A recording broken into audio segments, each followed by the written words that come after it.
উম আজ আমরা এমন একটা বিষয় নিয়ে বিস্তারিত আলোচনা করব যা হয়তো আমাদের প্রতিদিনের চিন্তাধারাকে একটু নাড়িয়ে দেবে। মানে আমরা তো প্রথাগতভাবে ভাবি যে আমাদের ভেতরের যে আমি সত্তাটা আর আমাদের জীবন, এই দুটো বিষয় আসলে একই সুতোয় গাঁথা। একদমই। ওই সকালে ঘুম থেকে ওঠা, কাজে যাওয়া, তারপর সংসার সামলানো, এই পুরো চক্রটাকেই তো আমরা আমাদের জীবন বলে থাকি। হ্যাঁ, ঠিক তাই। কিন্তু যদি বিষয়টা এমন না হয়, মানে যদি আমাদের নিজস্ব সত্তা বা ওই আমি আর জীবন সম্পূর্ণ আলাদা দুটো চরিত্র হয়, তারা যদি একই রাস্তার দুটো ভিন্ন প্রান্তে হাঁটে, তখন ঠিক কি ঘটে?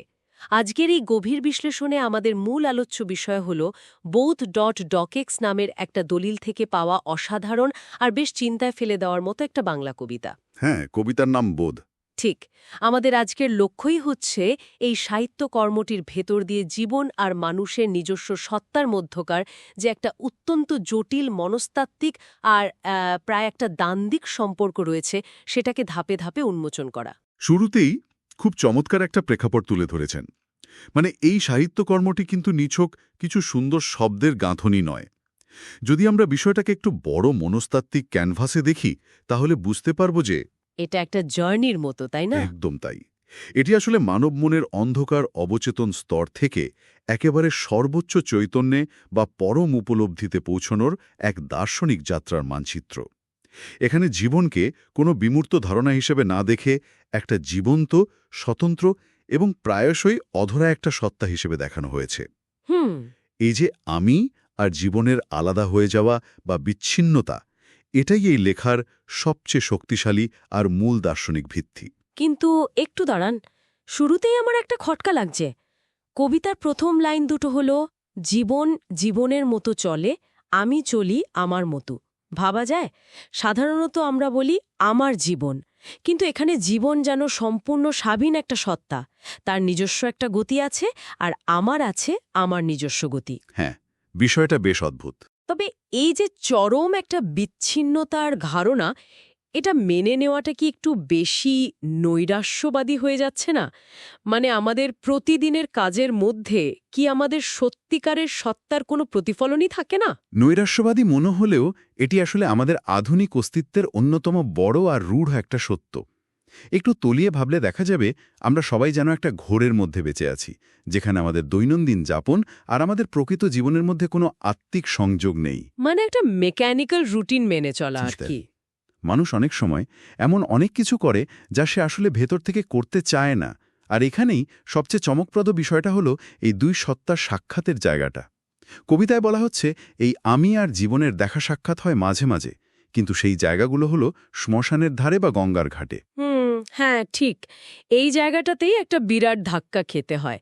মানে শপিং মল, কফির দোকান, আড্ডার জায়গা বা আমাদের ড্রয়িং রুমে তাদের দেখা হচ্ছে না। দেখা হচ্ছে শ্মশানের ধারে বা গঙ্গার ঘাটে। এমন চরম প্রান্তিক জায়গাগুলোতেই কেন তাদের মুখোমুখি হতে হয়? কারণ এই স্থানগুলো হলো আমাদের জাগতিক জীবনের একদম শেষ সীমানা। শ্মশান বা গঙ্গার ঘাট এমন একটা ভৌগোলিক আর মনস্তাত্ত্বিক অবস্থান, যেখানে আমাদের দৈনন্দিন জীবনের সমস্ত কোলাহল, মোহ, মায়া আর মিথ্যে অভিনয়গুলো মুহূর্তের মধ্যে খসে পড়ে। সব মুখোশ খুলে যায় ওখানে। হ্যাঁ, এই জায়গাগুলো হলো আধ্যাত্মিক উত্তরণ বা জাগতিক সবকিছুর অবসানের চূড়ান্ত প্রতীক। যখন মানুষের সামনে আর কোনো পার্থিব উপায় থাকে না, যখন চরম শূন্যতা বা মৃত্যুর মতো অমোঘ সত্যের সামনে সে এসে দাঁড়ায়, ঠিক তখনই সে তার জীবনকে সবচেয়ে তীব্র আর নিখাতভাবে অনুভব করতে পারে। অন্য সময় তো আমরা কেবল বেঁচে থাকার অভিনয় করে যাই। এই বেঁচে থাকার অভিনয়ের প্রসঙ্গেই কবিতা একটা দারুণ রূপক ব্যবহার করা হয়েছে।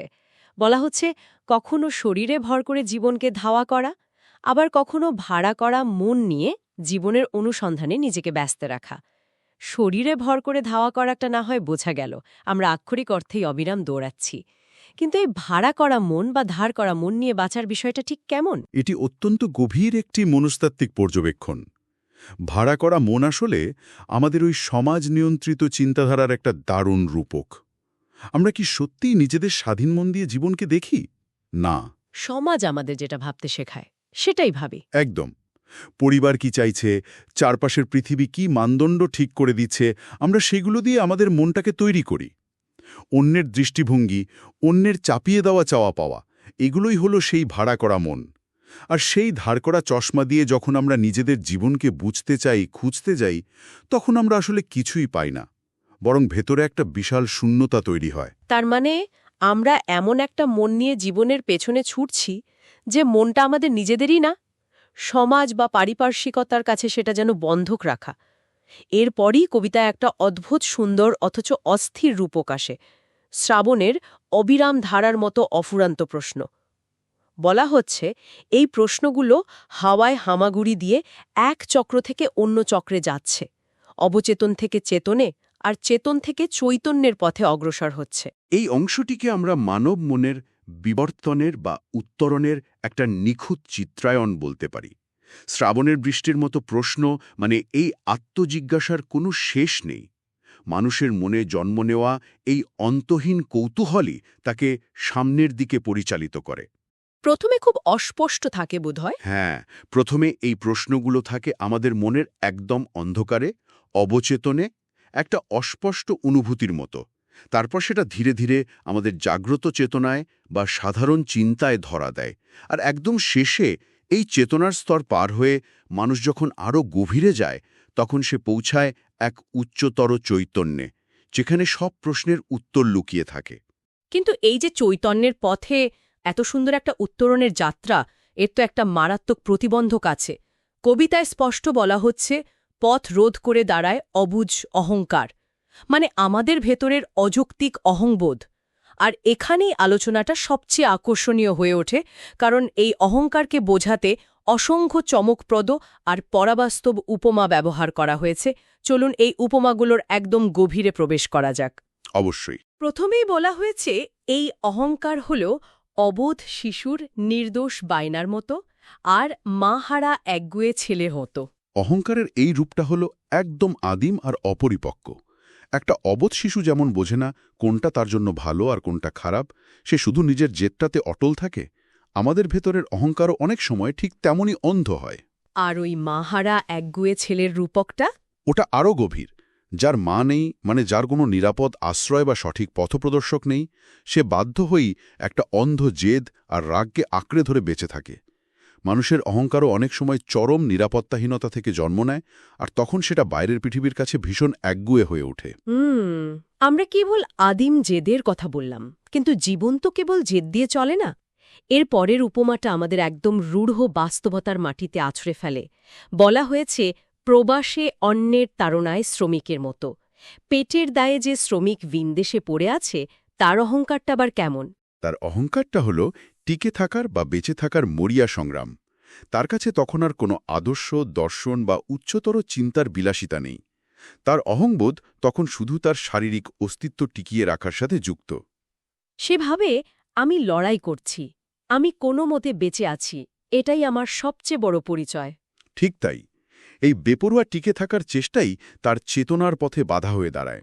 কারণ সে ওই অন্য বা বস্তু জগতের দায়রে বৃহত্তর জীবনের কোনো অর্থই আর খুঁজতে চায় না।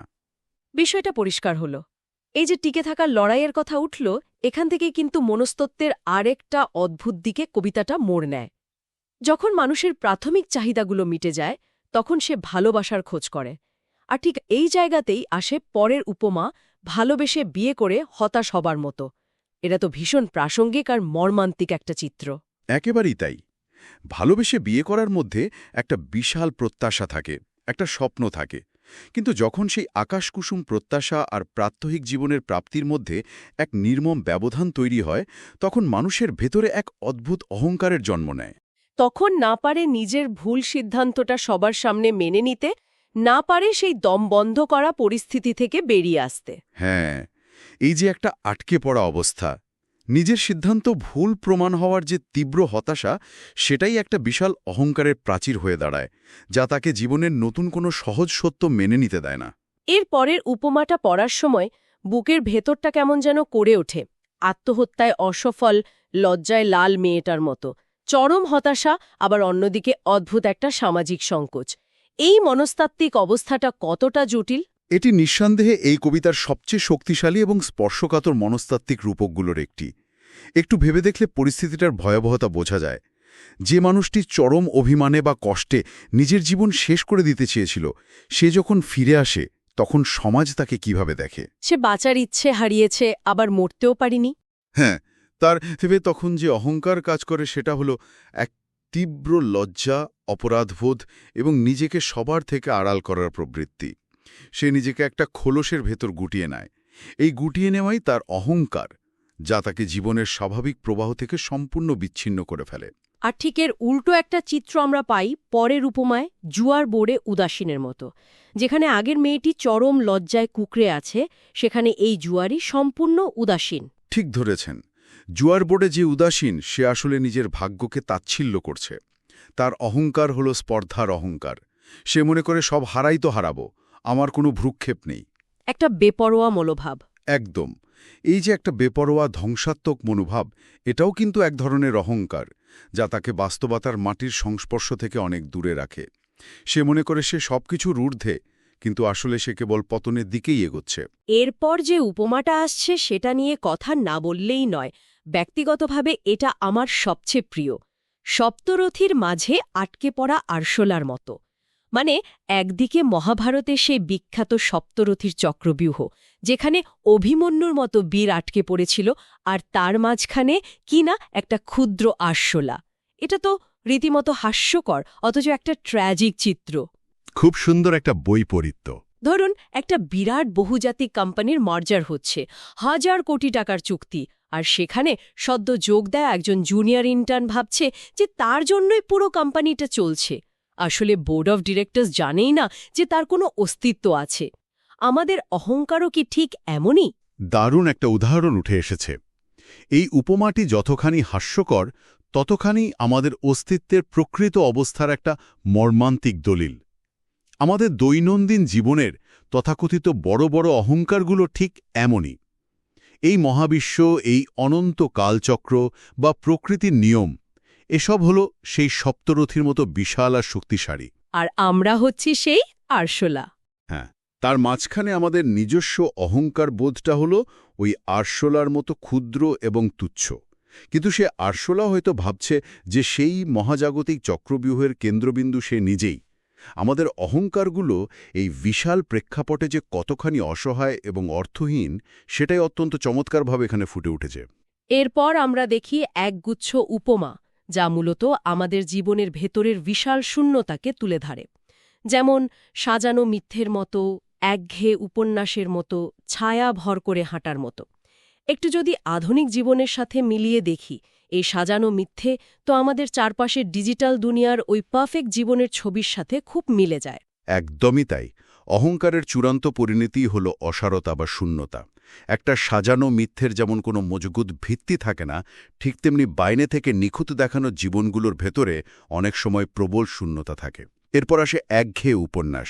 একটা একঘেয়ে উপন্যাসে যেমন কোনো প্রাণের স্পন্দন থাকে না, কোনো নতুনত্ব থাকে না, আমাদের যান্ত্রিক রুটিন বাঁধা জীবনও অনেক সময় ঠিক তেমনি হয়ে যায়। সকালে ওঠা, কাজ করা, ঘুমানো, যেন একটা স্ক্রিপ্ট মুখস্থ করে বলে যাওয়া।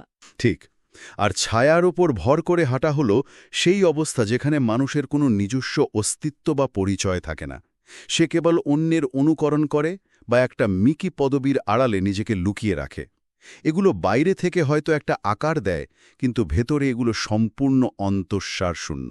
আর এই শূন্যতার বোধটাই আরও ঘনীভূত ও যন্ত্রণাদায়ক হয় পরের উপমাগুলোতে। নির্জলা একাদশীর মতো, বোবার চিৎকারের মতো, শূন্য ভিক্ষাপাত্রের মতো। বোবার চিৎকার তো কেউ শুনতে পায় না, তার কষ্টটা ভেতরেই ঘুমড়ে মরে। নির্জলা একাদশী যেমন শরীরকে সম্পূর্ণ পানিশূন্য ও দুর্বল করে দেয়, এই মিথ্যে অহংকারও আমাদের মনকে ঠিক সেভাবেই নীরস ও শুষ্ক করে তোলে। সেখানে কোনো আনন্দ বা স্নিগ্ধতা থাকে না। বোবার চিৎকার হলো সেই চরম অক্ষমতা, যেখানে মানুষ অহংকারের বশে বা পরিস্থিতির চাপে কাউকে কিছু বলতেও পারে না, আবার ভেতরে যন্ত্রণা সইতেও পারে না। আর ওই শূন্য ভিক্ষাপাত্র? শূন্য ভিক্ষাপাত্র হলো সেই চূড়ান্ত পরিণতি। অর্থাৎ অহংকার নিয়ে এত মিথ্যে অভিনয় নিয়ে সারা জীবন ঘুরেও শেষ পর্যন্ত কিছুই জোটে না, হাত শূন্যই থেকে যায়। পুরো বিষয়টা ভাবলে গায়ে কাটা দেয়। আমরা সবাই অহংকারের প্রাচীর তুলে আসলে শূন্য ভিক্ষাপাত্র হাতেই ঘুরে বেড়াচ্ছি। আর ঠিক এই জায়গাটাতেই কবিতায় একটা প্রবল নাটকীয় মোড় আসে। আমরা এতক্ষণ দেখলাম অহংকারের প্রাচীর আটকে রেখেছে সবকিছু। আমি সত্তা ঘরে ঘরে ঘুরে ফিরছে জীবনের সন্ধানে। কিন্তু জীবন কি করল? জীবন দিয়েছে চম্পট, ১ নম্বর লম্পট। হঠাৎ করে ভাষার এই অদ্ভুত প্রায় রাগান্বিত একটা পরিবর্তন। জীবনকে সরাসরি লম্পট বলা হচ্ছে। এই ভাষা পরিবর্তনটা আসলে মানুষের চরম হতাশা, ক্লান্তি এবং ফ্রাস্ট্রেশনের চূড়ান্ত বহিঃপ্রকাশ। এত খোঁজার পর, এত কাঠখড় পোড়ানোর পর, এত অহংকারের প্রাচীর ভাঙার চেষ্টা করার পর যখন দেখা যায় জীবন আসলে হাতের মুঠোয় ধরা দিচ্ছে না, তখন একটা মানুষের মনের অবস্থা ঠিক এমনটাই হয়। লম্পট শব্দটা খুব কড়া একটা শব্দ। হ্যাঁ, লম্পট শব্দটা এখানে খুব সুচিন্তিতভাবে ব্যবহার করা হয়েছে। যে কোনো নীতি নৈতিকতা বা নিয়মে তোয়াক্কা না করে, কাউকে কোনো প্রতিশ্রুতি না দিয়ে নিজের ইচ্ছেমতো পালিয়ে যায়, তাকেই তো আমরা লম্পট বলি। জীবনও ঠিক তেমনই। সে আমাদের কোনো হিসেব বা যুক্তির ধার ধারে না। আর জীবন যখন পালিয়ে গেল, তখন সেই আমি সত্তাটার কি হল? সে তখন খোলা আকাশের নিচে সর্বাঙ্গে রং মেখে সংসেজে সংলাপ আউড়ে যায় স্টেজে। মানে পুরো ব্যাপারটাই যেন একটা থিয়েটারের মঞ্চে পরিণত হল। শেক্সপিয়ারের সেই বিখ্যাত ধারণাটার কথা মনে পড়ে যায়। সমগ্র পৃথিবীটাই একটা মঞ্চ, আর আমরা সবাই কেবল সেখানে অভিনয় করে যাচ্ছি। এখানেও ঠিক সেটাই ঘটছে। জীবনের অনুপস্থিতিতে যখন প্রকৃত বেঁচে থাকার কোনো স্পন্দন আর নেই, তখন মানুষ কেবল বাঁচার অভিনয় করে যায়। আমরা মুখে রং মেখে সংসেজে প্রতিদিন একই সংলাপ বলে যাই।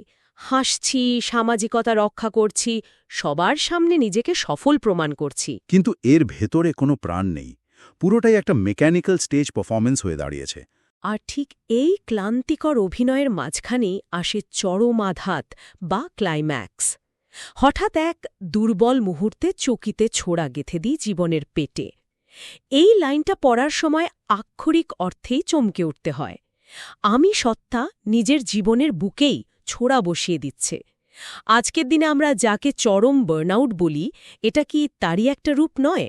বেশ প্রাসঙ্গিক একটা তুলনা টেনেছেন। ধরুন একজন মানুষ হঠাৎ করে তার লাখ টাকার চাকরি ছেড়ে দিল, সব সামাজিক যোগাযোগ মাধ্যম থেকে নিজেকে মুছে ফেলল আর সম্পূর্ণ একা হয়ে গেল। কারণ সে বুঝতে পারছে যে জীবনটা সে যাপন করছিল সেটা পুরোটাই একটা মেকি অভিনয়। সে আসলে তার সেই অভিনয়ের জীবনটাকে বা সাজার প্রক্রিয়াটাকেই হত্যা করছে। অসাধারণ একটি বিশ্লেষণ উঠে এসেছে এখানে। এটি একটি সাংঘাতিক মনস্তাত্ত্বিক মুহূর্ত। এতক্ষণ ধরে যে অভিনয় চলছিল, সেই ক্লান্তিকর প্রাণহীন অভিনয়ের ভার সইতে না পেরে আমি সত্তার ভেতরে জমে থাকা সমস্ত ক্ষোভ এক দুর্বল মুহূর্তে বিস্ফোরিত হয়। এই ছোড়া মারাটা কোনো শারীরিক মৃত্যু বা আত্মহত্যার কথা বলছে না, বরং এটি হল নিজের এই অর্থহীন যাপনকে আঘাত করা। ঠিক এই মেকি এবং চাপিয়ে দেওয়া জীবনকে আঘাত করা। এটি এক ধরনের চরম প্রত্যাখ্যান যে মেকি জীবন আমাকে প্রতিনিয়ত ফাঁকি দেয়, তাকে আমি শেষ করে দেব। সব অভিনয় এখানেই শেষ। কিন্তু এখানেই তো সবচেয়ে বড় দার্শনিক চমকটা লুকিয়ে আছে। যাকে ছোড়া মারা হলো সে কে? কবিতার একদম শেষ লাইনে গিয়ে আমাদের এতক্ষণের সমস্ত হিসাব পাল্টে যায়। বলা হচ্ছে, ঈশান কোণে বসেছিল দর্শকের ছদ্মবেশে। অর্থাৎ জীবন তো পালায়নি, জীবন মঞ্চেই ছিল না, সে বসেছিল দর্শক আসনে। আর ঠিক এখানেই এই কবিতার দার্শনিক গভীরতা তার সর্বোচ্চ শিখরে পৌঁছায়। আমরা এতক্ষণ ধরে ভাবছিলাম জীবন আমাদের ছেড়ে পালিয়েছে, তাকে খুঁজে পাওয়া যাচ্ছে না। কিন্তু জীবন আসলে কখনোই পালায়নি। সে কেবল নিজেকে সরিয়ে নিয়েছে এই মেকি কর্মের বা অভিনয়ের জগৎ থেকে। সে ঈশান কোণে বসে আছে। ঈশান কোণের তো একটা পৌরাণিক তাৎপর্যও আছে। হ্যাঁ, পৌরাণিক দর্শন বা বাস্তুশাস্ত্রে ঈশান কোণ হল উত্তর পূর্ব দিক, যা মহাদেব বা শিবের স্থান হিসাবে বিবেচিত হয়। শিব একই সঙ্গে ধ্বংস এবং সৃষ্টির আদি প্রতীক।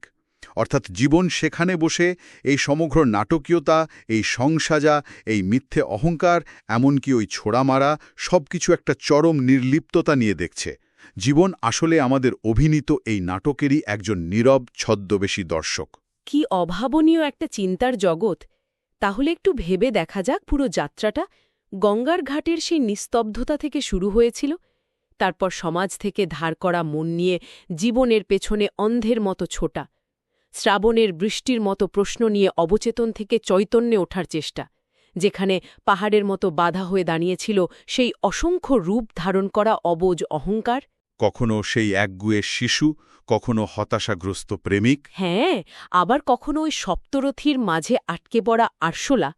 আর শেষে জীবনকে লম্পট ভেবে তাকে খুঁজতে গিয়ে ক্লান্ত হয়ে যখন মানুষ নিধেরি অস্তিত্বের মেকি অভিনয়ে বিরক্ত হয়ে কাল্পনিক জীবনের পেটে ছোড়া বসিয়ে দিচ্ছে, তখন আসল জীবন ঈশান কোণে বসে শান্ত মুখে পুরো নাটকটা দেখছে। একদম ঠিক। এই দ্বন্দ্বটা আসলে মানব অস্তিত্বের একটা চিরন্তন সংকট।